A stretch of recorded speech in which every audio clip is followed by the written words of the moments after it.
आप सभी को अस्सलाम वालेकुम और दोपहर का नमस्कार।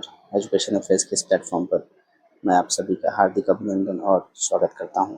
जैसा कि हम लोग घटना चक्र जो कि हिंदी विषय के लिए है और यह आपके सभी कॉम्पिटिटिव एग्जाम में काम आएंगे, चाहे वो टीजीटी हो, पीजीटी हो, केवीएस हो, एनवीएस हो, नेट हो, जेआरएफ हो। तो कहीं ना कहीं इन प्रश्नों के जो कि ये प्रश्न कहाँ से हैं, पीवाईक्यूज हैं, तो कहीं ना कहीं आपके लिए ज़रूर काम आने वाले हैं। आइए आगे देखते हैं कि किस प्रकार के क्वेश्चन हमको देखने को मिलेंगे। तो आज की जो प्रश्न वह राम भक्ति काव्य धारा से संबंधित है कि भक्ति काल कितने भागों में डिवाइडेड है? 2 भागों में, एक तो निर्गुण और दूसरा सगुण। और निर्गुण भी कितने भागों में डिवाइड है? 2, एक तो संत और शोभी काव्य। और सगुण काव्य भी कितने भागों में डिवाइड है? 2, एक तो कृष्ण काव्य धारा और राम काव्य धारा। तो हम लोग यहीं पर जो सगुण भक्ति है उसमें हम लोग राम भक्ति काव्य को देखेंगे। आइए देखते हैं पहला प्रश्न की इसमें 168 नंबर प्रश्न, जो कि पहला प्रश्न राम भक्ति काव्य का है कि श्री रामानुजाचार्य की भक्ति किस भाव की है? तो इनकी कौन सी भक्ति है? दास्य भाव की है। कि रामानुजाचार्य विशिष्टाद्वैतवाद दर्शन के प्रतिपादक है। तो रामानुजाचार्य ने कौन सा जो दर्शन दिया है? विशिष्टाद्वैतवाद का जो दर्शन है उन्होंने दिया है। इन्होंने दास्य भाव की भक्ति की है। इनके अनुसार ब्रह्म के ही अंश जगत के सभी प्राणी हैं, कि जो जितने भी हम यहाँ पे प्राणी हमको दिखते हैं कहीं ना कहीं ये क्या है? ब्रह्म जी के अंश माने गए हैं। और इन्हें शेष या लक्ष्मण का अवतार भी माना जाता है। इनको लक्ष्मण या फिर शेष का अवतार माना जाता है। तो थोड़ा सा इनके विषय में समझने का प्रयास करते हैं, रामानुजाचार्य के विषय में। कि जो रामानुजाचार्य है, तो रामानुजाचार्य लमसम 11 से 12वीं शताब्दी के आसपास भक्ति आंदोलन को क्या कर रहे थे? एक नई दिशा देने का कार्य कर रहे थे। और इनका जन्म कहाँ हुआ था? रामानुजाचार्य तमिलनाडु में इनका जन्म हुआ था। और तमिलनाडु में कहाँ? श्री पेरम्बदूर में इनका जन्म हुआ था। और उन्होंने जो होता है विशिष्टाद्वैतवाद का सिद्धांत दिया था। और विशिष्टाद्वैतवाद का सिद्धांत आखिर है क्या? तो इसको समझते हैं। जो विशिष्टाद्वैतवाद का सिद्धांत है इसमें क्या बताया गया कि जो रामानुजाचार्य हैं उन्होंने अद्वैत वेदांत के दर्शन का क्या है? चुनौती दिया है। विशिष्टाद्वैतवाद का प्रतिपादन इन्होंने किया है। और इस दर्शन के अनुसार क्या है? ईश्वर, ब्रह्म और आत्मा, जीव अलग अलग होते हुए भी क्या है? एक दूसरे से जुड़े हुए हैं। तो जो ब्रह्म हो गया या जीव हो गया क्या है? अलग अलग, बट कहीं ना कहीं एक दूसरे से जुड़े हैं, इसलिए इसको क्या है? ब्रह्म का अंश माना जाता है। और ईश्वर का जो हिस्सा है और उनमें अलग अलग बिल्कुल नहीं हो सकता है। और इन्होंने क्या किया? जो समाज में समानता लाने का काम किया। अगर इनकी प्रमुख रचनाओं की बात करें तो उसमें श्री भाष्य आ जाता है, और वेदार्थ संग्रह आ जाता है, और भगवत गीता भाष्य आ जाता है। तो इन्होंने ऐसे जो विशिष्टाद्वैतवाद में इन सब बातों का समावेश किया था। अगला प्रश्न है कि निम्नलिखित में से कौन सी रचना अग्रदास की नहीं है? तो इसमें से कौन सी रचना अग्रदास की नहीं है? तो इसमें से जो रचना है वह ऊपर में से एक से अधिक रचना नहीं है। तो अग्रदास क्या है? भक्ति काल के सगुण काव्य धारा के राम भक्ति काव्य से संबंधित है। इनकी पुस्तकों में ध्यान मंजरी हो गया और कुंडलिया हो गया, जो कि हितोपदेश उपखाड़ बावली है, और श्रृंगार रस तथा अष्टयाम इनकी रचनाएं हैं। इन्होंने राम भक्ति शाखा को रसिकोपासना का समावेश किया है। कि राम भक्ति शाखा में क्या है? जो रसिक का उपासना है इन्होंने ये दिया है। देखते हैं कि जो अग्रदास हैं वह क्या है? राम भक्ति काव्य से संबंधित है। और इन्होंने क्या है? जो रसिक संप्रदाय है उसके वह संस्थापक माने जाते हैं ना, रसिक संप्रदाय के संस्थापक माने जाते हैं। और उनका समय क्या है? लगभग 15 से 16वीं शताब्दी माना जाता है। अगर हम लोग अगर इनकी गुरु परंपरा को जाने कि आखिर अग्रदास के कौन गुरु हैं, तो उसको थोड़ा समझने के लिए एक पैटर्न बना लेते हैं, इससे आसानी होगा। सबसे पहले कौन आते हैं? रामानंद आते हैं, ठीक है। रामानंद, और रामानंद के शिष्य कौन थे? अनंतानंद। अनंतानंद के सिद्ध शिष्य कौन होते हैं? कृष्णदास परिहरी होते हैं। और यही जो कृष्णदास परिहरी है, कृष्णदास परिहरी है, इसके ही जो शिष्य कौन है? स्वामी अग्रदास माने गए हैं। अगला नंबर प्रश्न है कि स्वामी अग्रदास किस काव्य धारा के कवि हैं? तो यह किस काव्य धारा के हैं? राम भक्ति काव्य धारा से संबंधित है। राम काव्य धारा से संबंधित कृति राम ध्यान मंजरी में किसकी है? तो यह किसकी रचना है? यह अग्रदास की रचना है। 172 नंबर प्रश्न है कि श्री राममय सब जग जानी करहूँ प्रणाम जोरी जुग पानी की ऊपर पंक्ति में तुलसीदास ने किस दार्शनिक सिद्धांत की योजना की है? तो तुलसीदास ने कौन सी जो दर्शन है उसका प्रतिपादन किया है? तो विशिष्टाद्वैतवाद सिद्धांत का जो है उन्होंने इसमें वंदना की है। कि गोस्वामी तुलसीदास ने ऊपरी पंक्तियों में विशिष्टाद्वैतवाद सिद्धांत की रचना की है। वस्तुतः जगत को उन्होंने श्री राम में कहा है, जिसमें सीता प्रकृति रूप माया प्रकृति स्वरूपा है और राम क्या है? ब्रह्म है। प्रकृति अचित पक्ष है और ब्रह्म क्या है? चित पक्ष है। अतः परमार्थिक सत्ता चिद्धि शिष्ट है। इस प्रकार स्पष्ट है कि चित्त और अचित वस्तुतः एक ही है। अगर हम लोग विशिष्टाद्वैतवाद को समझे तो इससे पहले भी देखा था, थोड़ा सा देख लेते हैं। इसके प्रतिपादक कौन है? रामानुजाचार्य है और यह शंकराचार्य के अद्वैत के विरुद्ध है। कि जो शंकराचार्य का अद्वैत का सिद्धांत दिया गया था उसी के यह विरोध में जो विशिष्टाद्वैत संप्रदाय है वह आता है। इसमें क्या है? अंतिम सत्ता को एक ही मानते हुए उसी के भीतर द्वैत की स्थापना की गई कि क्या है? ब्रह्मा के ही अंश हम लोग हैं, ऐसा माना जाता है। और इसमें सजातीय और विजातीय दर्शनों को क्या है? खंडन है, किंतु स्वागत भेद को स्वीकार किया गया। ईश्वर और ब्रह्म में कोई भेद नहीं माना गया है और वह सगुण ही है तथा सत्य चित आनंद उसके गुण है। आत्मा और जगत ईश्वर के अंश है और उनकी वास्तविक सत्ता होती है। यहाँ विशिष्टाद्वैत सिद्धांत में है। उसके बाद है राम भक्ति शाखा के में रसिक उपासना के समावेश किसने किया है? तो राम भक्ति में किसने किया? अग्रदास ने किया है। और राम भक्ति शाखा में रसिकोपासना का समावेश स्वामी अग्रदास ने किया है। उन्होंने पदावली ध्यान मंदिर में सीताराम का जो सौंदर्य वर्णन है कर रसिक भावना की उपासना स्थापित किया है, जिसका अनुसरण उनके शिष्य नावादास ने किया है। ठीक, तो इनके शिष्य कौन है? अग्रदास के अग्र अली खां को जिनका नाम बताया गया है, तो इनके जो शिष्य कौन है? नावादास है। और अग्रदास ने रसिक राम भक्तों को पंचभाव पासक मानकर उनकी अष्टयाम भावना के पांचों रसों के अनुकूल सेवाएं का विधान किया है। राम भक्ति में रसिक भावना की स्थितियां ईश्वर और श्रृंगार के बीच मानी गई हैं। अगला प्रश्न है कि मानव प्रकृति का ज्ञान तुलसीदास से अधिक उस युग में किसी को नहीं था। यह कथन किसके द्वारा कहा गया? तो यह हजारी प्रसाद द्विवेदी को कहा गया है। कि उस वक्त मतलब जब तुलसीदास का समय था तो उस युग में क्या है कि मानव की जो प्रकृति का ज्ञान है वह इनसे ज़्यादा किसी को नहीं था। यह कथन द्विवेदी जी ने कहा है। तो द्विवेदी जी के विषय में समझते हैं कि इनका जन्म कब होता है? 1907 में होता है। और कहाँ पे होता है? बलिया जिला में होता है, जो कि उत्तर प्रदेश में है। और 1907 से लेकर 1979 तक यह रहते हैं। तथा इन्होंने बहुत सारे जो हैं लेखक क्या बोलते हैं, निबंध हो गए, आलोचक हो गए और उपन्यास हो गए, इन सब को इन्होंने लिखा है। अगर इनकी रचनाओं की बात करें हजारी प्रसाद द्विवेदी जी के, तो जैसे कि उपन्यास उन्होंने लिखा है कौन सा? बचपन, है ना। सबसे पहले कौन सा लिखा? बारभट्ट 1946 में। फिर उसके बाद चारू चंद्र लेख 1963 में। फिर उसके बाद पुनर्वा 1973 में। फिर अनामदास का पोथा 1976 में। ठीक, ये इनके क्या है? उपन्यास हो गए।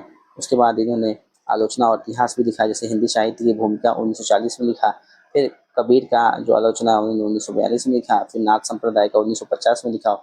और हिंदी साहित्य का जो आदिकाल है इन्होंने लिखा है 1952 में। अगर निबंधों की बात करें तो अशोक के फूल हो गए 1948 में, कल्पिता हो गए 1951 में, विचार और वितर्क हो गए 1957 में, फिर कुटज हो गए 1964 में, फिर आलोक पर्व हो गए 1972 में। तो इस रचना के लिए उन्हें क्या है? साहित्य अकादमी पुरस्कार भी मिला हुआ। किसके लिए?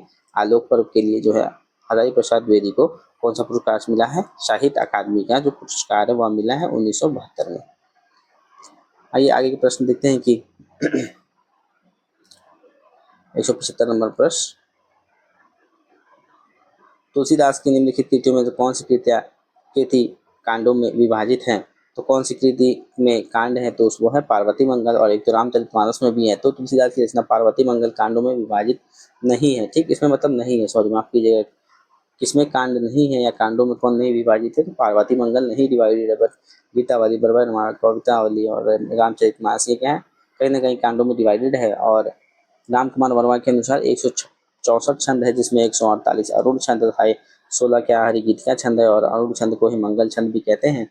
अगर तुलसीदास के जो कांड आधारित रचनाएं देखिए, जैसे कि रामचरितमानस में 7 कांड, गीतावली में भी 7, और बरबर रामायण में 7, और कवितावली में भी 7 कांड। तो सभी में कितने हैं? 7 कांड बताए गए हैं।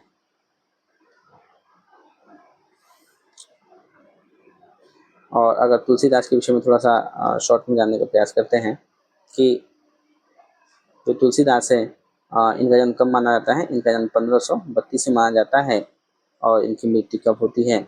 तो इनकी मृत्यु 1623 में होती है। कब होती है? 1623 में मानी जाती है। और जो है तुलसीदास ने बहुत सारी रचनाएं की हैं, जैसे कि रामचरितमानस हो गया, विनय पत्रिका हो गई, कवितावली, दोहावली हो गई, हनुमान चालीसा हो गई, गीतावली हो गया और रामायण हो गए। तो ये रचना किसने की है? तुलसीदास ने की है। 176वां प्रश्न है कि रूपकों का बादशाह किसे कहा गया है? रूपकों का बादशाह किसको कहा गया है? तुलसीदास को कहा गया है।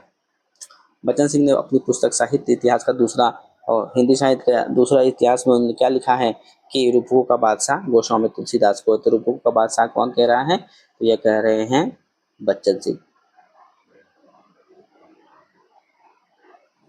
ठीक। और जैसा कि जानते हैं कि इनकी बहुत सारी रचनाएं, इसमें सबसे पहले जो महाकाव्य है और खंड काव्य रामचरितमानस हो गया, जो कि 1574 ईस्वी में लिखा गया था।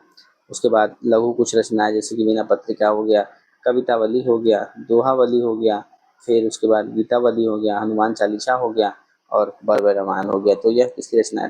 तुलसीदास जी के। तुलसीदास किस दार्शनिक मत के भक्ति हैं? तो वह किसके हैं? विशिष्टाद्वैतवाद के भक्त कवि माने जाते हैं। तुलसीदास विशिष्टाद्वैतवाद दार्शनिक मत के भक्त कवि थे। और तुलसीदास के विषय में क्या मत है? देखिए यहाँ पे कि नावादास ने क्या बुला रहे हैं? भक्ति काल का सुमेरु कह रहे हैं। वहीं पे विंसेंट स्मिथ इन्हें अकबर से ही महान एवं अपने युग का महापुरुष कहते हैं। कौन? Vincent Smith. वहीं पे चतुर्थ शास्त्री इसको क्या मानते हैं? धर्मध्वज मानते हैं। और जॉर्ज गिरिजन इन्हें बुद्ध देव के बाद भारत में सर्वाधिक बड़े लोकनायक रूप में मानते हैं। वहीं हजारी प्रसाद इन्हें क्या है? काव्य समन्वय मानते हैं। अगला प्रश्न है कि गोस्वामी जी के पिता का क्या नाम था? तो गोस्वामी जी के पिता का नाम था आत्माराम। की जनश्रुति के अनुसार गोस्वामी के पिता का नाम आत्माराम दुबे और माता का नाम हुलसी दिखता है। और बाबा नरहरियानंद या नरहरिदास ने इनका पालन पोषण किया था। ज्ञान भक्ति की शिक्षा विधि और गोस्वामी का विवाह दीन बंधु पाठक की कन्या रत्नावली से होता है। तो पत्नी कौन है? रत्नावली। और उनकी माता का नाम है हुलसी और पिता का नाम है आत्माराम दुबे। अगला प्रश्न है कि तुलसीदास और उनकी रचनाओं से संबंधित कौन सा कथन सही नहीं है? इसमें बताना है कौन सा सही नहीं है। तो राम भक्ति की परंपरा में तुलसीदास अतुलनीय है, बिल्कुल ठीक है। ये राम भक्ति का भी आते हैं। उनके राम मानवीय मर्यादा आदर्शों के प्रतीक है। तो जो राम है इनके मतलब तुलसीदास की रचनाओं में जो राम हमको दिखते हैं, क्या वो मर्यादाओं के पुरुष दिखते हैं और एक मॉडल के रूप में दिखाए गए हैं। और वहीं रामचरितमानस उत्तर भारत की जनता के बीच बहुत लोकप्रिय है। ठीक है। तो रामचरितमानस क्या है? जो नॉर्थ इंडिया उसमें कहीं बहुत ज्यादा लोकप्रिय भी सही है। विनय पत्रिका की रचना गेय पदों में हुई थी? नहीं, विनय पत्रिका की रचना गेय पदों में नहीं हुई थी। ठीक। अगला प्रश्न है कि निम्नलिखित में से कौन सा कथन सही नहीं है?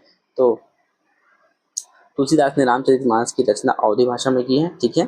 तुलसीदास ने कवितावली की रचना ब्रज भाषा में की है, भी ठीक है। और तुलसीदास ने विनय पत्रिका की रचना अवधी में की है, ये गलत है। ठीक है। जो विनय पत्रिका है वह किस में लिखा गया है? तो यह ब्रज भाषा में लिखा गया है। ठीक। देखिए इसको आगे मैं याद कराऊंगा, थोड़ा और आगे देख लेते हैं। ठीक है।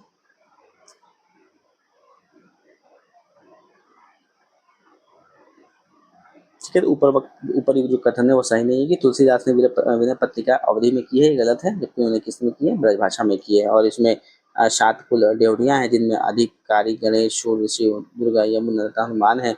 और शेष कथन देखिए तुलसीदास की रचनाएं ब्रजभाषा में कृष्ण गीतावली, हनुमान बाहु, विनय पत्रिका और उसके बाद अवधि में रामचरितमानस हो गया, राम लला नाच हो गया, पार्वती मंगल, जानकी मंगल। तो ये सब किसमें? अवधि भाषा में रचित है। सजन नयन 181वां प्रश्न है कि सजल नयन तन पुलक निज इष्ट देव पहचानी परेऊ दंड जिमि धर्म तल दास न जाई बखानी। तो यह पंक्तियां जो रामचरितमानस के कांड से कौन से कांड से उद्धृत की गई? तो यह अयोध्या कांड से ली गई हैं। कि ऊपरी दोहा रामचरितमानस के अयोध्या कांड से उद्धृत है। इस दोहे का अर्थ है कि अपने इष्ट देव को पहचान कर उसके नेत्रों में जल भर आया और शरीर पुलकित हो गया। वह दंड की भांति पृथ्वी पर गिर पड़ी और उसकी दशा क्या है? वर्णन नहीं किया जा सकता है। ठीक। जैसे कि हम जानते हैं कि रामचरितमानस कितने कांडों में डिवाइडेड है? तो यह 7 कांडों में डिवाइडेड है। सबसे पहले आता है बालकांड, फिर बालकांड आता है। ठीक है। बालकांड में क्या है? यह सबसे पहला और बड़ा कांड माना जाता है। इसमें भगवान राम के जन्म और बचपन की जो लीलाएं हैं और सीता जी के साथ जो उनका स्वयंवर है और विवाह है उसका इसमें वर्णन हमको देखने को मिलता है। वहीं पे दूसरा कांड कौन सा है? अब बालक से अब कहाँ जाते हैं, शादी वादी हो गई तो अब अयोध्या चले जाते हैं। ठीक है, तो अयोध्या, ठीक है, मतलब शादी हुई, ये कहाँ के थे, अयोध्या के ही थे। तो इस कांड में भगवान राम को जो राज्यभिषेक और तैयारी की जाती है, और कैकेयी का जो है षड्यंत्र भी हमको देखने को मिलता है, और राम का वनवास और भारत विलाप की घटनाएं का वर्णन अयोध्या कांड में है। वहीं पे तीसरा कांड क्या है, अरण्य कांड है। अरण्य मतलब जंगल, और इस कांड में क्या है, राम लक्ष्मण और सीता वनवास को चले जाते हैं। वहीं पर उसमें शूर्पणखा प्रसंग हो गया, खरदूषण वध हो गया, और सीताहरण की घटनाएं अरण्य कांड में ही देखने को मिलती हैं। वहीं पे चौथा है किष्किंधा कांड। इस कांड में राम और हनुमान का जो है मिलन देखने को मिलता है, और सुग्रीव से मित्रता और बाली वध की वर्णन क्या है, किष्किंधा कांड में ही है। और पांचवा कांड जो कि सुंदर कांड है, इसमें जो यह कांड हनुमान जी की जो वीरता और भक्ति को समर्पित है। इसमें हनुमान जी का जो लंका जाना, सीता जी से मिलना तथा लंका दहन वापस लौटना इसमें शामिल है सुंदर कांड में। और वहीं पे छठा कांड कौन सा हो गया, लंका कांड हो गया, जिसे हम लोग युद्ध कांड कहते हैं। इसमें क्या है, जो राम और रावण के बीच में युद्ध होता है, इसका वर्णन इसमें दिया गया है। वहीं पे उत्तरकांड की हम लोग बात करें तो यह लास्ट कांड है, जिसमें भगवान राम में, और यह जो भगवान राम है वह अयोध्या लौटते हैं, और बाद के उसमें जीवन का इसमें वर्णन मिलता है। तो टोटल कितने हो गए, 7 कांड हो गए, है ना, बालकांड, अयोध्या कांड, अरण्य कांड, किष्किंधा, सुंदर, लंका कांड, और फिर उसके बाद उत्तरकांड। ठीक, तो गोद लिए, अगला प्रश्न है कि 182, गोद लिए हुलसी फिरे तुलसी शोषित होय, यह पंक्तियां इनमें से किस कवि के हैं, तो यह अब्दुल रहीम के पंक्तियां हैं। कि हिंदू अवतार पुरुषों के प्रति रहीमदास जी बहुत आदर की भावना रखते थे, इसलिए तुलसीदास और रहीम के बीच परस्पर अवतारवाद पर भी चर्चा होती रहती, दोनों के बीच पत्र व्यवहार भी होता रहता था। और एक समय एक ब्राह्मण अपनी कन्या के विवाह हेतु धन की याचना करने गोस्वामी के तुलसी पास गोस्वामी जी के पास आता है, और उन्होंने क्या किया कि दोहे को एक पंक्ति लिख करके उनके हाथ, रहीम के हाथ में क्या हुआ, रहीम के पास भिजवा दी, और उसी में सुरतीय नरतीय नागतीय सब चाहत अस होय।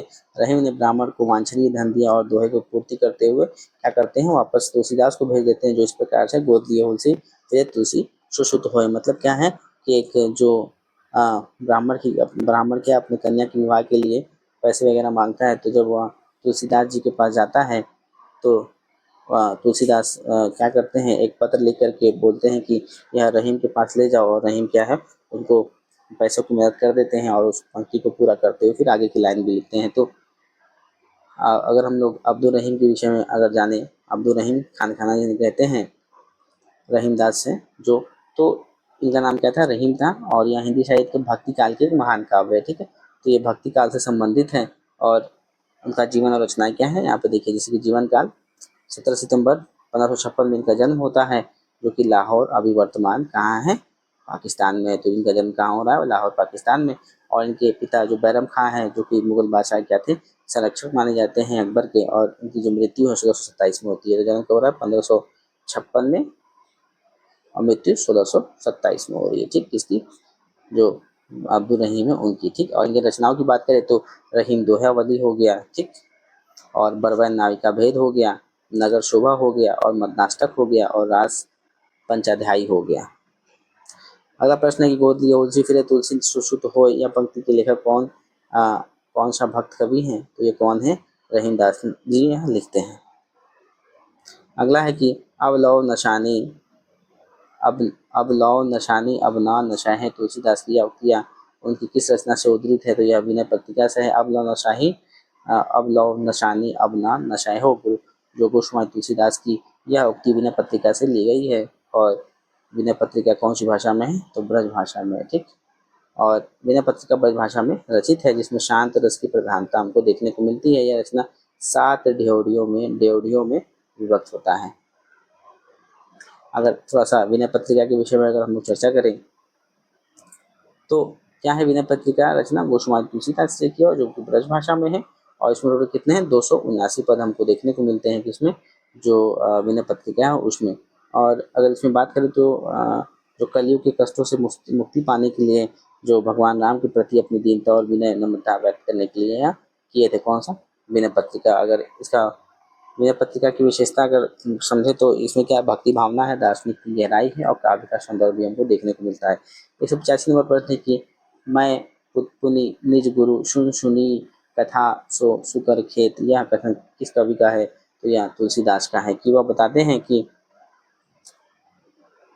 लाला सीताराम गौरीशंकर द्विवेदी एवं अन्य विद्वानों ने गोस्वामी इस उक्ति को प्रामाणिक मानते हुए शुगर खेत का अभिप्राय शोरों से माना है। और यहीं पे क्या मानते हैं कि ये तुलसीदास जी का है, इस यहीं से संबंधित है। और आचार्य रामचंद्र शुक्ल का अभितर है कि शुगर खेत को शोरों समझ लिया गया।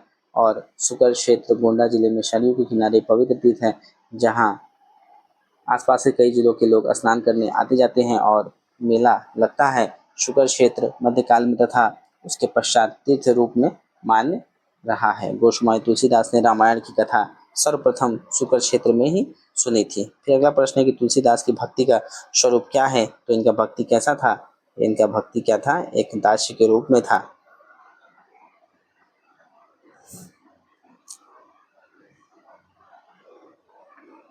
रामचरितमानस के उत्तरकांड के संबंध में असत्य कथन क्या है? देखिए कि इसमें राम के जो लोक आश्रय आनंद का चित्रण दिया गया है। ठीक, यह कवि की कालजयी रचना का समापन बिंदु है। बिल्कुल ठीक है। यह लास्ट जो कांड है माना गया है, 7 कांड है जो रामचरितमानस में, तो लास्ट कांड है। इसमें शैव एवं वैष्णव मतों का समन्वय दृष्टा होता है। ठीक, ये भी सही है। और चौथा है कि इस कांड में कवि ने योगीन समस्याओं का उचित तथा सर्वग्राही समाधान किया है। तो इसमें जो समस्या उसका समाधान नहीं है, बल्कि जैसे कि हम जानते हैं टोटल कितने कांड थे? टोटल होते हैं 7 कांड, जिसमें बाल कांड हो गया सबसे पहला। रामचरितमानस में 7 कांड है। ठीक, कौन सा हो गया? बाल कांड हो गया। फिर अयोध्या कांड, पहला कांड बाल कांड, दूसरा अयोध्या हो गया, तीसरा अरण्य कांड हो गया, चौथा किष्किंधा कांड हो गया, फिर 5वां कौन सा? सुंदर कांड हो गया, और छठा जो है लंका कांड, इसे युद्ध कांड भी कहा जाता है, और 7वां उत्तर कांड हो गया। तो यह रामचरितमानस के कांडों के वर्णन थे, और इसके विषय में थोड़ा थोड़ा मैंने शॉर्ट में इससे पहले बताया है। आगे चलिए देखते हैं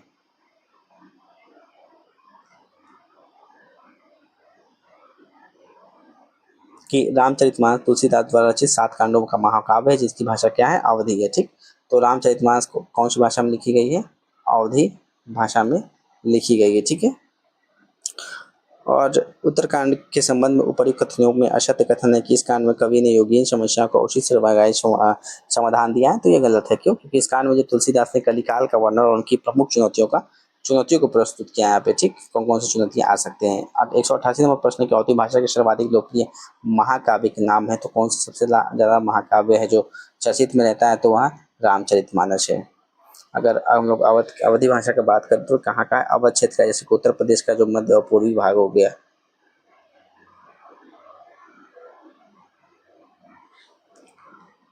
जैसे कि जो अवधी भाषा है वो कहाँ कहाँ बोली जाती है? जैसे प्रयागराज हो गया, प्रतापगढ़, सुल्तानपुर, गोंडा, बाराबंकी और फैजाबाद जो अयोध्या है वहाँ पे क्या बोला जाती है? कौन सी भाषा? अवधी भाषा बोली जाती है। अवधी का विकास किससे हुआ है? अर्धमागधी से हुआ है। ठीक, अर्धमागधी से 3 भाषाओं का विकास हुआ है ना। कौन से? एक तो अवधी, बघेली और छत्तीसगढ़ी, ABC। अवधी किससे हुआ है? अर्धमागधी से। और रामचरितमानस भी क्या है? अवधी भाषा में लिखा गया है, एक महाकाव्य है। और थोड़ा रामचरितमानस के विषय में समझो। देखिए, यह राम कथा पर आधारित है, जिसकी रचना काशी, चित्रकूट और अयोध्या में हुई थी। और इसकी रचना कौन सी कब हुआ था?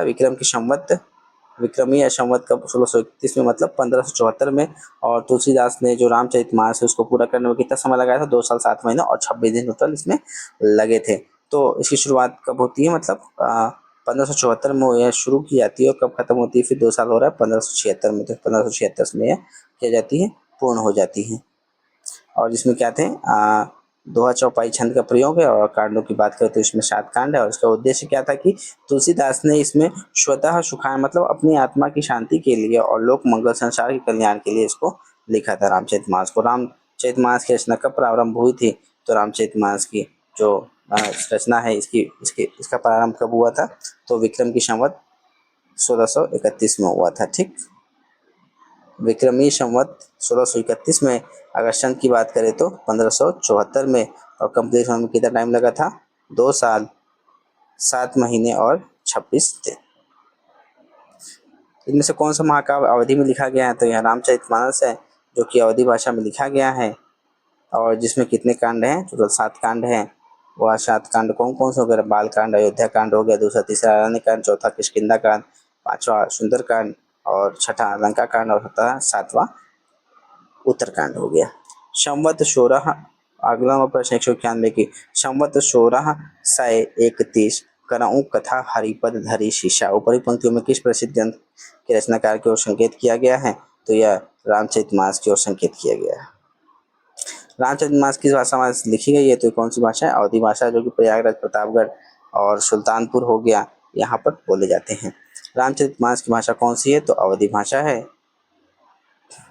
रामकथा पर आधारित तुलसीदास के महाकाव्य का क्या नाम है? तो महाकाव्य कौन सा है? रामचरितमानस, जो कि तुलसीदास के द्वारा रचित है। गोस्वामी तुलसीदास ने रामचरितमानस की रचना किस संवत में की थी? 1631 में की थी, मतलब 1574 में इसकी शुरुआत की थी और 2 साल 7 महीने 26 दिन इसको पूरा करने में लगे थे। किसको? जो रामचरितमानस है।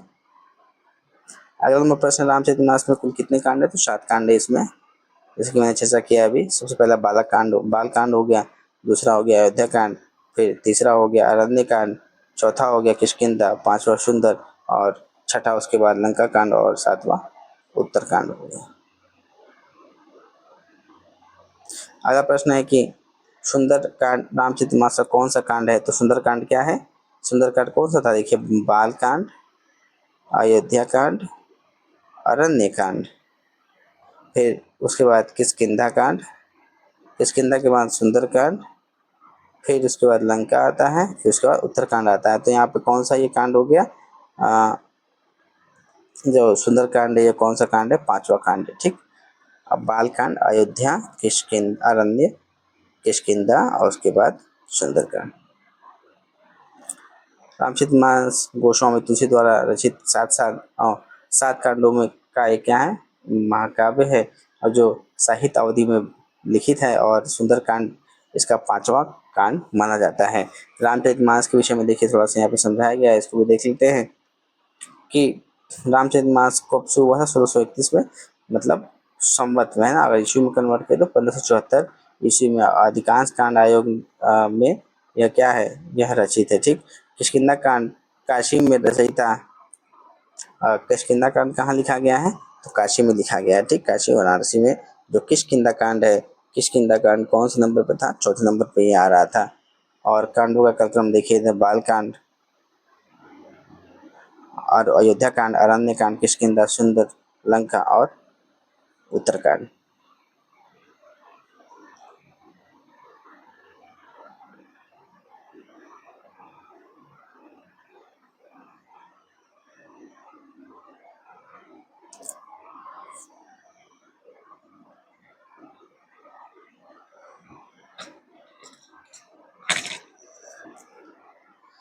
एक सौ 98 प्रश्न है कि भक्ति काल में किस कवि के नाम के पूर्व गोस्वामी लगाया जाता है? तो कौन से? गोस्वामी तुलसीदास लगाया जाता है। कि गो का क्या अर्थ होता है? गो का अर्थ होता है इंद्रिया, मतलब आँख, कान, नाक, ये सब हो गए। और स्वामी का अर्थ होता है मालिक या नियंत्रण, मतलब अपने जो इंद्रियों पर वह जो नियंत्रण कर ले, वही है गोस्वामी। मतलब गोस्वामी तुलसीदास को कहा गया है इसीलिए। ठीक। क्योंकि वह अपनी जो इंद्रिया उन पे वह कंट्रोल कर लेते हैं। सुंदरकांड में प्रमुख पात्र हैं, तो सुंदरकांड में कौन से प्रमुख पात्र हैं? तो हनुमान जी जो क्या है सुंदरकांड में प्रमुख जो पात्र है वह माने गए हैं। अगर इसकी थोड़ा चर्चा करें, रामचरितमानस में जो कांड है आखिर कहाँ पे क्या है और क्या नहीं है? तो जो सुंदरकांड है उसमें क्या है? हनुमान जी की वीरता और भक्ति की समर्पित है। और हनुमान जी क्या करते हैं? लंका जाते हैं, सीता जी से मिलते हैं और लंका दहन करके वापस वहाँ से लौट आते हैं। तो इन सब चीज़ों का वर्णन कहाँ है? सुंदरकांड में। सुंदरकांड तुलसीदास कृत 7 कांडों में से एक है। इस कांड में हनुमान जी ने लंका में जाकर क्या किया था? आगमन किया था, वहीं पे बच गए थे। रामचरितमानस में विभक्त रस के प्रयोग के किन कांडों में मिलता है? मतलब क्या कहने का तात्पर्य है कि जो विभत्स रस है, विभत्स रस का मतलब क्या होता है? घृणा, है ना। विभत्स का मतलब घृणा या फिर जुगुप्सा कह सकते हैं। तो ये कौन से कांड में हमको देखने को मिलता है रामचरितमानस के? तो अरण्य और किसके लंका कांड में देखने को मिलता है। अरण्य और लंका कांड में क्यों देखने को मिलता है?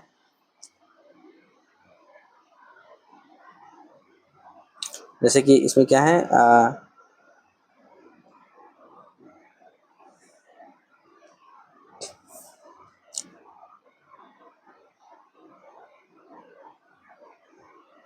तो कहाँ मिलता है? ये अरण्य कांड और लंका कांड में हमको देखने को मिलता है। गोस्वामी तुलसीदास की कुल कितनी कृतियां में उत्तरकांड संबंधी वर्णन प्राप्त है, तो यहाँ 3 प्राप्त। गोस्वामी तुलसीदास की 12 रचनाओं में प्रामाणिक मानी जाती है, जिसमें 3 ग्रंथ जो रामचरितमानस हो गया, बरबय रामायण हो गया और कवितावली में क्या उत्तरकांड संबंधित हमको वर्णन देखने को मिलता है। और अगर हम लोग उनके 12 अगर रचनाओं की बात करें, कर ही लेते हैं। 12 रचनाएं कौन कौन सी है? सबसे इसमें पहले महाकाव्य आते हैं, ठीक, बड़े बड़े जो कविताएं हैं उनकी बात कर लेते हैं।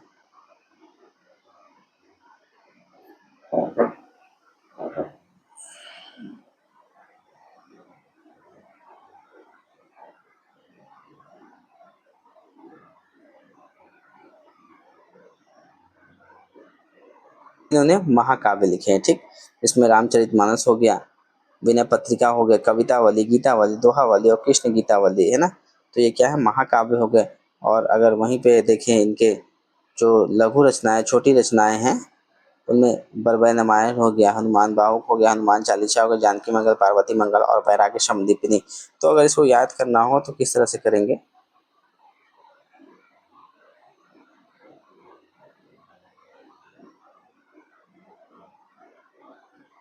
भाषा दोनों में रचनाएं लिखी थी, है ना।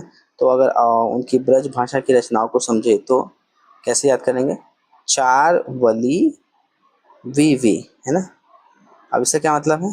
4 वली की उसकी 4 रचनाएं जिसमें लास्ट में वली आता है, जैसे कि कवितावली, गीतावली, दोहावली और कृष्ण को गीतावली। तो ये क्या है? ब्रज भाषा में रचित है। और वीवी का मतलब क्या हो गया? जो विनय पत्रिका हो गया, और उसके बाद एक और वी का क्या मतलब हो गया? बरबय रामायण हो गया। तो ये किसमें है?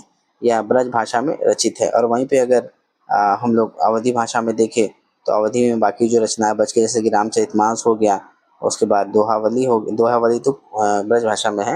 उसके बाद हनुमान बाहुक हो गया, हनुमान चालीसा, जानकी मंगल, पार्वती मंगल और बरबय रामायण, ये सब किसमें लिखे गए हैं? तो यह अवधी भाषा में लिखे हुए हैं।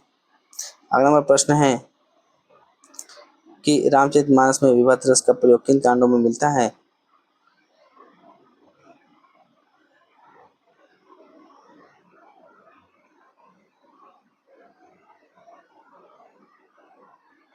हाँ, देखिए यहाँ पे अगला प्रश्न है 202 में कि रामचरितमानस में तुलसीदास ने सर्वप्रथम इनमें से किसकी वंदना की है? तो सबसे पहले किसने की है? किसकी वंदना की गई है? तो सरस्वती और गणेश की वंदना की गई। किसमें? रामचरितमानस में जो गोस्वामी तुलसीदास ने सर्वप्रथम सरस्वती गणेश की वंदना की है। अर्थ न, अगला प्रश्न है 202 203, अर्थ न धर्म न काम रुचि, गति न चाहूं निर्वाण, जन्म जन्म रति राम पद, यह बरदानु न आन। रामचरितमानस में यह आकांक्षा निम्नलिखित में से किसकी है? तो यह भरत की आकांक्षा है। कि ऊपर पंक्तियों में तुलसीदास कृत रामचरितमानस के अयोध्या कांड से उद्धृत है, ठीक। किससे उद्धृत है? तो यह अयोध्या से है। यह कौन सा कांड है? दूसरे नंबर कांड, ठीक है। पहला कौन सा था? बालकांड, दूसरा अयोध्या कांड। तो इन पंक्ति के माध्यम से भरत कहते हैं कि मुझे न अर्थ की रुचि है और न धर्म न काम और न ही मोह ही चाहिए, या न ही मुझे मोक्ष ही चाहिए। जन जन्मांतर से जो मेरा मन है वह श्री राम के चरणों में प्रेम बना रहे, बस यही वरदान मांगता हूँ, ठीक। तो यह जो लाइन है वो किसने कही थी? तो यह जो राम भरत है उनके द्वारा कहा गया था। अवधी एवं ब्रज भाषा दोनों में रचना करने वाले कौन हैं?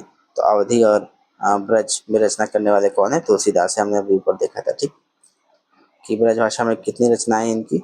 ब्रज भाषा की रचनाएं जैसे कि शॉर्ट ट्रिक है 4 वली वीवी। 4 वली मतलब 4 जो भी इनके रचनाओं में लास्ट में वली आएगा तो वो हो गए, और वीवी का मतलब हो गया वीणा पत्रिका और बरबर रामायण, ठीक।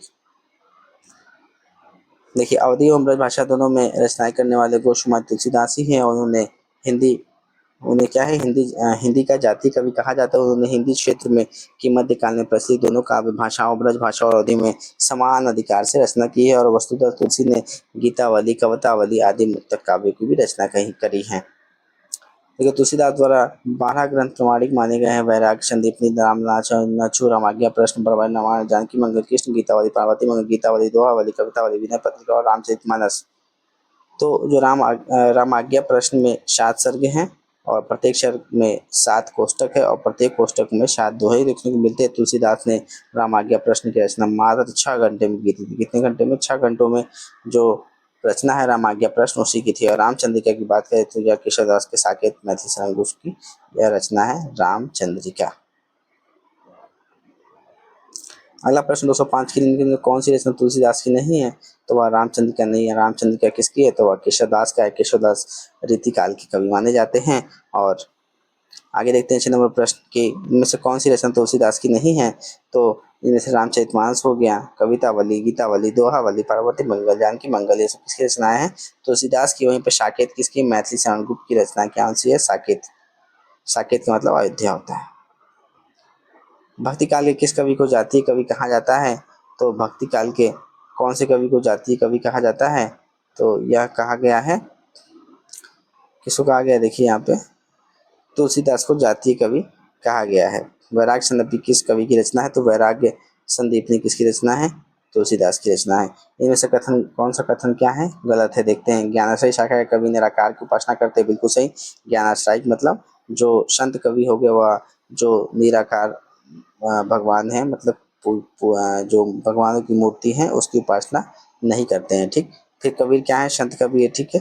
फिर अगला प्रश्न है, अगला इसमें ऑप्शन है सी कि प्रभु जी तुम चंदन हम पानी, रैदास की पंक्ति है। ठीक।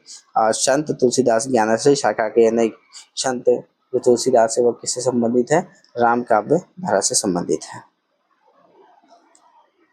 210 नंबर प्रश्न है कि भक्ति काल की रामाश्रय शाखा के निम्नलिखित में से कवि हैं तो कौन है? वह तुलसीदास है। भक्ति काल के रामाश्रय से संबंधित। वहीं पर सूरदास क्या है? यह कृष्ण काव्य से संबंधित है। मीराबाई भी भक्ति काल से संबंधित है। वहीं पर जैसी क्या? मलिक मोहम्मद जैसी, जो कि भी काव्य धारा के महानायक माने जाते हैं। 211वां प्रश्न है कि निम्नलिखित विकल्पों में से जो राम भक्ति काव्य की विशेषता नहीं है उसे छांटना है। तो विष्णु के अवतार के रूप में वर्णन मिलता है, तो ये ठीक है। लोक मंगल एवं समन्वय का भावना का प्रतिपादन करता है, भी ठीक है। अशद पद शब्द ऋतियों की विजय है, तो यह भी सही है। और कृष्ण की विविध लीलाओं का गायन किया गया है, तो ये गलत है। कृष्ण की विविध लीलाओं का गायन राम भक्ति काव्य की विशेषता नहीं है, बल्कि यह कृष्ण काव्य धारा की विशेषताएं हैं और ऐसे राम भक्ति काव्य की विशेषता है।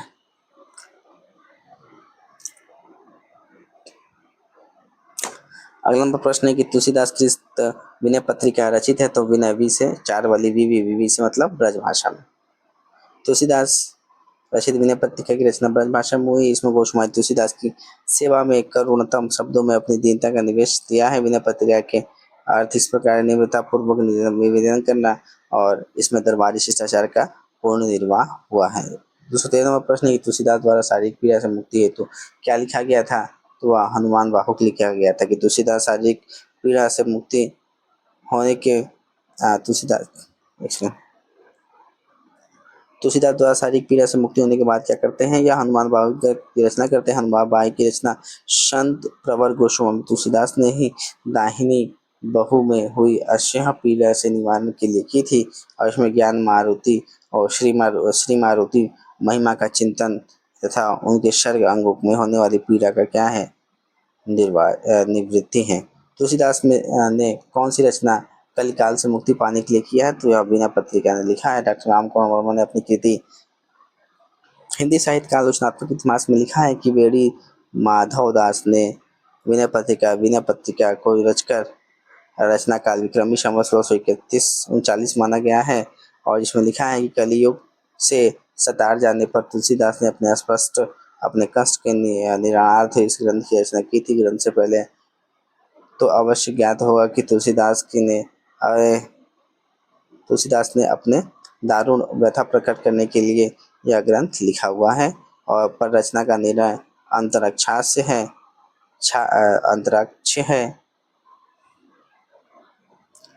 से नहीं होता है। इतना रचना इतनी प्रौढ़ है कि वह हनुमान बाहु के समय लिखी हुई ज्ञात होती। नागरिक 40 सभा के प्रकाशित तुलसी ग्रंथावली दूसरे कांड में विनय पत्रिका की पद संख्या 279 पद विनय पत्रिका के प्रारंभ में गणेश, सूर्य, शिव, पार्वती आदि की स्तुति हमको देखने को मिलती है, और इसकी रचना क्या है? गीति काव्य के रूप में है। इस रचना में शांत रस का भी प्रयोग हुआ है। हनुमान बाहु तुलसीदास की क्या है? अंतिम रचना मानी जाती है। आधुनिक शब्दावली में इसे मृत्यु पीड़ा के बीच भी रखा गया। गोस्वामी दास जी की मृत्यु बाहु पीड़ा से हुई थी। इस पीड़ा के निवारण हेतु उन्होंने क्या किया था? हनुमान बाहु की रचना की थी।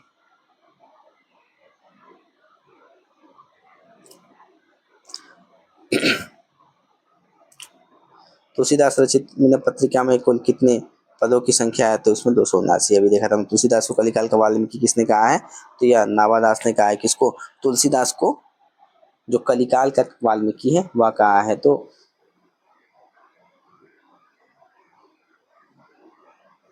किसने कहा है, नावादास ने। थोड़ा सा नावादास के विषय में समझते हैं कि जो नावादास है वह भक्ति काल के एक महत्वपूर्ण कवि और संत माने जाते हैं। तो ये क्या है, एक संत मतलब भक्ति काल के कवि हैं। अगर इनका मूल नाम जाने तो क्या माना गया है, नारायण दास माना गया, जो कि 1560 में आसपास आए थे और 1640 में इसकी मृत्यु हुई थी। और महत्व अगर बात करें तो नावादास ने अपनी जीवन राम भक्ति में, तो ये क्या है, राम भक्ति का विधा से संबंधित है। और नावादास की प्रमुख रचना क्या है, तो जो सबसे फेमस है वह है नावादास की भक्तमाल। और इसमें लमसम 200 भक्तों का जीवन परिचय दिया गया है। उनकी भक्ति का सार संक्षेप दोहो और चौपाइयों में वर्णित है। रचना काल की बात करें तो 1585 ईस्वी इसकी रचना मानी जाती है। किसकी, तो भक्तमाल की। अगला प्रश्न है, देखिए इसको डिफाइन कर लेते हैं कि आचार्य जय प्रसाद जोशी ने लिखा है, तुलसी का महत्व बनाने के लिए विद्वानों ने अनेक प्रकार की तुलनात्मक उक्तियों का सहारा लिया। नामादास ने कलिकाल का वाल्मीकि का है, तो स्मृति ने मुगल काल का सबसे बड़ा व्यक्ति माना है। तो ग्रियर्सन ने बुद्ध देव के बाद सबसे बड़ा लोकनायक कहा था। और यह तो बहुत बुद्ध देव के बाद यह तो बहुत लोगों ने बहुत बार कहा है कि उनकी रामायण भारत की बाइबल है। इन सारी युक्तियों का तात्पर्य क्या, तुलसीदास की अवधारणा से और शक्ति से, उनके लोकनायक और महात्मा से। कृष्ण गीतावली ग्रंथ के रचनाकार है कौन कौन है, तो वह है तुलसीदास। वली इसमें 4 वली भी था, जिसमें कृष्ण गीतावली भी रचना क्या है, या ब्रजभाषा में है। कृष्ण गीतावली नामक काव्य की कृति की रचना किसने की है, तो यह जो रचना है वो किसने की, तुलसीदास ने की है। अगला प्रश्न कि इनमें से कौन सा ग्रंथ तुलसी द्वारा रचित नहीं है, तो इनमें से जो है तुलसीदास द्वारा रचित नहीं है वह कौन सा हो सकता है, दोहावली, रसमंजरी, विनय पत्रिका या गीतावली। तो इसका उत्तर क्या हो जाएगा, रसमंजरी। ठीक,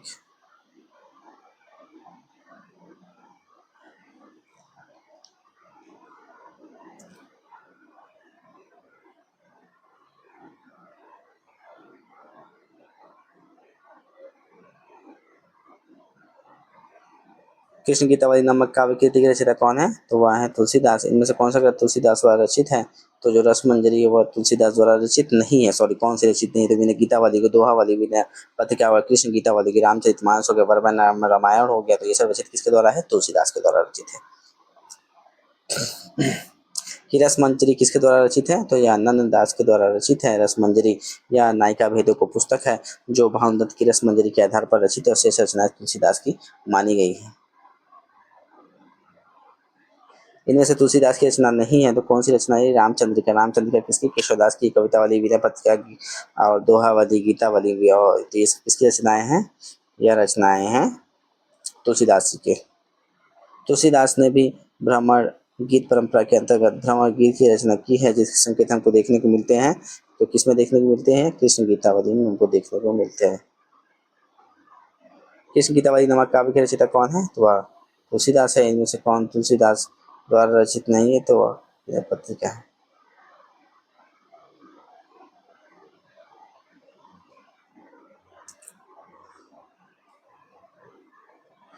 इनमें से तुलसीदास की रचना नहीं है तो कौन सी नहीं है, तो वह है रामचंद्रिका, है ना। तुलसीदास ने भ्रमर गीत परंपरा के अंतर्गत भ्रमर गीत की रचना की है, जो कि संकलित है। कहाँ पे संकलित है, कृष्ण गीतावली में। जो भ्रमर गीत है वह संकलित है ना कृष्ण गीतावली में, जहाँ पे क्या है कि भौरों के माध्यम से वार्तालाप की जाती है। गोस्वामी तुलसीदास ने भ्रमर गीत परंपरा के अंतर्गत कृष्ण गीतावली या गीतावली रचना में भ्रमर गीत का प्रसंग उठाया है। इस रचना के बाद कुछ पद सुर सागर से मिलते हैं और इनकी जो भाषा है वो कौन सी है, ब्रज भाषा है। ठीक, गोस्वामी तुलसीदास के विषय में देखते हैं कि संस्कृत के शास्त्र प्रमाण परंपरा के निर्वहन करने वाले भक्ति काल के कवि हैं। गीतावली को मुक्तक शैली में लिखा है, जिसे मुक्तक काव्य भी कहा जाता है। गीतावली की रचना इन्होंने सूरदास का अनुकरण करते हुए किया है। भक्ति काव्य, भक्ति काल के किस कवि ने, 222वां प्रश्न है कि भक्ति काल के किस कवि ने संस्कृत को छोड़कर भी संस्कृत की शास्त्रीय परंपरा को नहीं छोड़ा था, वह तुलसीदास है। गीतावली क्या है, तो गीतावली एक मुक्तक काव्य है। ठीक, देखिए थोड़ा ये मुक्तक काव्य हो गया, प्रबंध काव्य हो गया, और जो यहाँ पे आतुकांत काव्य है उसके विषय में समझते हैं। तो मुक्तक काव्य क्या हो गया कि किसी भी जो पद या छंद है वह अपने में क्या होता है, वह पूर्ण होता है, और जो इसमें विचार या भाव की जो अनुभूति है वह विभक्त होती है, और यह दूसरे पद से कोई संबंध इसमें नहीं रखता। वहीं प्रबंध काव्य की बात करें तो प्रबंध काव्य का क्या मतलब है कि प्रबंध काव्य वह होता है जिसमें एक कथा या कहानी का वर्णन हमको देखने को मिलता है, और इसमें सभी छंद आपस में क्या जुड़े होते हैं, और यह एक निश्चित क्रम में आते हैं तथा कथा की शुरुआत से अंत तक यह निरंतरता बनी रहती है। तो ये हो गए इन दोनों के बीच में अंतर। आइए 224 नंबर प्रश्न देखते हैं कि तुलसीदास ने किस काव्य की रचना सूरदास के अनुक्रम पर की थी। तो वह किसके अनुक्रम पर की थी मतलब तुलसीदास ने किस काव्य रचना सूरदास के अनुक्रम पर, कौन सी रचना है, गीतावली है। कीरति भनिति भूति भली सोई सुरसरी शम सब का हित होई ये पंक्तियां किसकी, तुलसीदास की।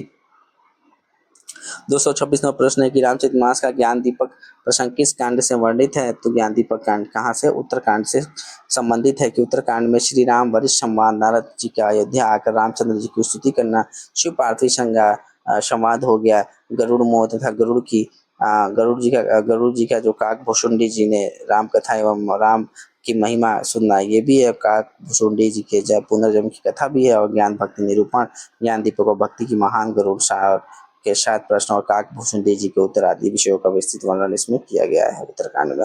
रामचरितमानस ने किस संवाद का संबंध है। तो इसमें कौन सा, रामचरितमानस में क्या है, शिव पार्वती संबंध में, ज्ञान व कल्पवाद संवाद है, सीधा संवाद, राम सीधा संवाद है, काकभूषुंडी और गरुड़ संवाद भी, गोरख जगाए जोग और भक्ति भगाए भोग। तो यह काव्य पंक्ति में से किस कवि की है। तो यह गीतावली से उद्धृत है, और जो कि गोस्वामी तुलसीदास के द्वारा लिखा गया है कि उन्होंने कहा है कि गोरख जगायो जोग और भक्ति भगायो लोग। मतलब क्या है कि गोरखनाथ ने जो जोग मतलब योग को क्या है, जगाने का या पुनर्जीवित करने का कार्य कहा है, क्या है, तो उन्होंने क्या है, वर्ग को महत्व तक पहुंचाया है। और वहीं पे अगर भक्ति भगायो भोग का मतलब क्या है, गोरखनाथ ने क्या है, भोग और विलास को और सांस्कारिक जो मुखों को त्याग कर भक्ति मार्ग पर चलने का एक संदेश दिया है। 129 नंबर प्रश्न है कि नीचे कुछ 2 वाक्य दिए गए हैं, इनमें से कथन एक तो दूसरे का जो कारण दिया गया है वो बताना है कि आखिर वह सत्य है या नहीं। तो राम काव्य का प्रतिपाद्य विषय धार्मिक और भक्ति प्रधान है, इसलिए कवियों ने भगवान राम की प्रतिष्ठा में संस्कृत शब्दावली के अधिक स्वीकार किया है, और इसका कारण है कि जहाँ धर्म और दर्शन का प्रसंग हो तथा उच्च काव्य शस्त्र दिखाना हो, वहाँ तत्सम की प्रधानता क्या हो जाती है, स्वाभाविक हो जाती है। तो अगर बात करें तो इसमें क्या है, ए जो है वह गलत है, और बी क्या है, मतलब ए गलत है और आर सही, मतलब ये बी मतलब कारण इसका क्या है, सही है, लेकिन और जो आर कारण बताया गया वो क्या है, ये इस चीज से संबंधित नहीं है। तो राम का प्रतिपाद विषय धार्मिक और भक्ति प्रधान है, इसलिए कवियों ने भगवान राम की प्रतिष्ठा में संस्कृत शब्दावली को अधिक स्वीकार किया है। यह कथन बिल्कुल सही नहीं है। जहाँ धर्म और दर्शन का प्रसंग हो वहाँ उच्च काव्य शस्त्र दिखाना हो, तो वहाँ पे हम लोग तत्सम की प्रधानता या तत्सम शब्दों का प्रयोग करेंगे। शाकी शब्दी दोहरा कही किहनी उपखान भक्ति निरूप ही भगत कली निंदहीन वेद पुराण। ये पंक्तियाँ किसकी है, तुलसीदास की है ना, जो कि कहाँ से ली गई है, दोहावली से ली गई है। अगर तुलसीदास की प्रमुख काव्य पंक्तियाँ देखें तो केशव कहीं न जाई का कहिए, का भाषा का संस्कृत प्रेम चाहिए सा, कवि विवेक एक नहीं मोरे, छंद शोथा सुंदर दोहा, राम जपू राम जपू राम जपू जपू बाबरे, धूत कहो अवधूत कहो रजपूत कहो जुलावा कहो। ये किसकी पंक्तियाँ हैं, तुलसीदास जी के पंक्तियाँ हैं। 231 नंबर प्रश्न यहाँ पे भी क्या है, कथन दिया गया है तथा उसकी क्या है, यहाँ पे तर्क बताना है कि निर्गुण रूप सुलभ अति शगुन जान नहीं कोय, सुगम आगम नाना चैत सुनि मुनि भ्रम मन भ्रम होए। कि क्योंकि जो सगुण आकार की उपासना और अनुभव को दायरे में लाना सहज है, जबकि निर्गुण निराकार की उपासना को अनुभूति नितांत क्या करना है, बिल्कुल कठिन है। तो इसमें जो उत्तर है वह है कि ये सही है, लेकिन क्या है, आर हमारा गलत है। तो ऊपर पंक्तियाँ जो रामचरितमानस से ली गई हैं, और इन पंक्तियों का अर्थ है कि निर्गुण रूप अत्यंत सुलभ, मतलब जो निर्गुण रूप है वह सहज ही समझ में आ जाने वाला है, परंतु गुणादित्य दिव्य सगुण गुण को कोई नहीं जानना चाहता।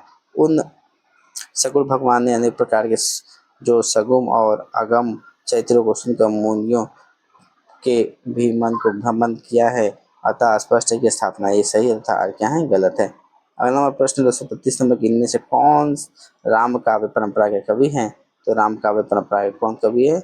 इनमें से एक से ज्यादा है। तुलसीदास भी राम काव्य परंपरा से संबंधित है, और प्राणचंद भी हैं, और नंददास भी हैं। तो जिसे प्राणचंद या प्राणचंद तो चौहान हो गया था, तुलसीदास राम काव्य परंपरा से है, जबकि नंददास किससे है? नंददास जो है अष्टशाप में आते हैं और कृष्ण काव्यदास से संबंधित है। अगर राम काव्य परंपरा के कवि देखे तो रामानंद, तुलसीदास, अरदास, विष्णुदास, कृष्ण परिहरि, नावादास, प्रियदास केशव हो गया, केशवदास हो गया, प्राणचंद चौहान, हृदय राम, लाला दास और माधव दास। तो जो ये राम काव्य के क्या है? कवि माने गए हैं।